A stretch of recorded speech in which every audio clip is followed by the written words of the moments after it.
they go, they expand and shrink. Memories blur faster than you think. One moment's forever, the next just a blink.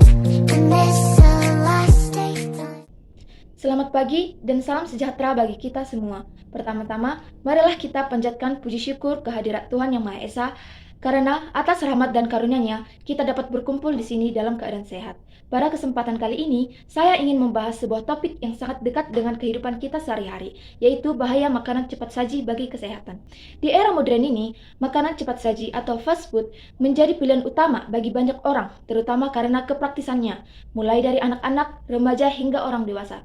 Semuanya seakan tidak bisa lepas dari makanan seperti burger, ayam goreng, kentang goreng, dan minuman bersoda. Namun, tahukah kita bahwa di balik kelezatannya, makanan ini menyimpan berbagai resiko kesehatan yang mengancam tubuh kita.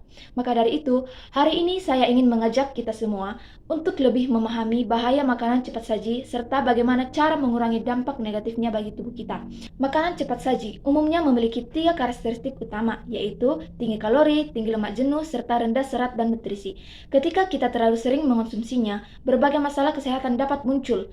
Yang beberapa bahaya utama yang perlu kita waspadai, yang pertama yaitu meningkatkan resiko obesitas. Makanan cepat saji mengandung kalori yang sangat tinggi tetapi rendah nutrisi. Sebagai contoh, yang pertama, satu porsi burger dan kentang goreng bisa mengandung lebih dari 1000 kalori, hampir setengah dari kebutuhan harian seseorang, bukan?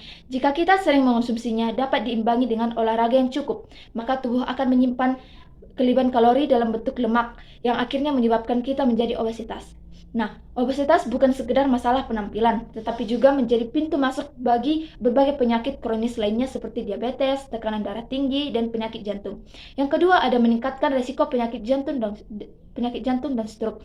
Makanan cepat saji biasanya mengandung lemak trans dan lemak jenuh yang tinggi. Lemak ini dapat meningkatkan kadar kolesterol jahat dalam darah dan menurunkan kolesterol baik. Akibatnya, pembuluh darah menjadi tersumbat dan dapat menyebabkan penyakit jantung, hipertensi, dan stroke. Menurut penelitian, orang yang sering mengonsumsi makanan cepat saji lebih dari 2 kali seminggu memiliki resiko lebih tinggi mengalami gangguan kardiovaskular. Yang ketiga, dapat menyebabkan diabetes tipe 2. Tingginya kandungan gula dalam makanan cepat saji, terutama pada minuman bersoda dan makanan penutup manis, bisa menyebabkan lonjakan kadar gula darah yang drastis. Jika hal ini terus-menerus terjadi, tubuh bisa mengalami resistensi insulin yang merupakan penyebab utama diabetes tipe yang kedua. Diabetes bukan hanya tentang kadar gula yang tinggi, tetapi juga menyebabkan komplikasi serius seperti kerusakan saraf, gangguan ginjal, hingga kebutaan. Yang keempat, ada kontribusi terhadap gangguan pencernaan. Nah, makanan cepat saji hampir tidak mengandung serat yang cukup, padahal serat sangat penting untuk menjaga kesehatan sistem pencernaan kita. Akibatnya, orang-orang yang sering makan makanan cepat saji lebih rentan mengalami sembelit, gangguan pencernaan, dan sindrom iritasi pada usus.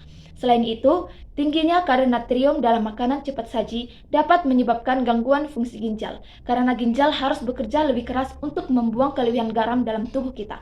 Yang kelima, ada menyebabkan kecanduan dan pola makan tidak sehat. Tahukah kamu bahwa makanan cepat saji dirancang untuk membuat kita ketagihan? Kombinasi rasa gurih, manis, dan asin yang kuat dapat merangsang pusat kesenangan di otak kita, mirip dengan efek zat adiktif. Nah, inilah sebabnya mengapa semakin sering kita mengonsumsinya, semakin sulit kita berhenti. Ketika pola makan kita didominasi oleh makanan cepat saji, kita cenderung mengabaikan makanan sehat seperti sayur, buah, dan makanan alami lainnya. Akibatnya, tubuh kita kekurangan vitamin dan mineral penting yang dibutuhkan untuk menjaga kesehatan kita. Solusinya, bagaimana solusinya agar kita dapat mengurangi konsumsi makanan cepat saji? Nah, setelah mengetahui berbagai bahaya makanan cepat saji, tentu kita ingin tahu bagaimana cara mengurangi dampaknya. Yang pertama, yaitu kurangi frekuensi konsumsi makanan cepat saji. Jika biasanya kita makan makanan yang cepat saji beberapa kali dalam seminggu, cobalah untuk menguranginya menjadi sebulan sekali atau dalam kondisi tertentu. Yang kedua, pilihlah menu yang sehat. Jika harus makan di restoran cepat saji, pilihlah menu yang lebih sehat seperti salad, ayam panggang tanpa kulit, atau minuman tanpa gula. Yang ketiga, masak makanan sendiri. Memasak makanan sendiri di rumah adalah cara terbaik untuk memastikan kita mengonsumsi makanan yang lebih sehat, bergizi, dan bebas bahan tambahan berbahaya. Yang keempat ada perbanyak konsumsi makanan alami. Biasakan untuk mengonsumsi lebih banyak sayuran, buah-buahan, dan makanan yang kaya serat untuk menjaga keseimbangan nutrisi dalam tubuh kita.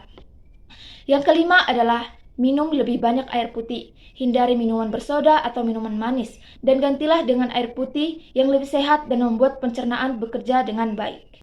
Hadirin yang saya hormati, makanan cepat saji memanglah lezat dan praktis, tetapi jika dikonsumsi secara berlebihan, dampaknya terhadap kesehatan sangat berbahaya. Beberapa penyakit dapat timbul seperti obesitas, diabetes, penyakit jantung, dan gangguan pencernaan hanyalah beberapa contoh dari risiko yang saya sampaikan. Sebagai generasi yang peduli terhadap kesehatan, marilah kita mengubah kebiasaan makanan kita. Bukan berarti kita tidak boleh mengonsumsi makanan cepat saji sama sekali, tetapi kita harus lebih bijak dalam memilih dan mengatur pola makan kita. Ingatlah, kesehatan adalah investasi jangka panjang. Apa yang kita makan hari ini akan menentukan bagaimana kondisi tubuh kita di masa depan. Jadi, pilihlah makanan yang lebih sehat dan tubuh kita akan berterima kasih untuk kita. Jadi, sekian yang saya sampaikan. Saya Sarah Syanturi. Semoga kita semua selalu diberikan kesehatan dan kebijaksanaan dalam menjalani hidup sehat. Selamat pagi dan salam sejahtera. Sink or swim.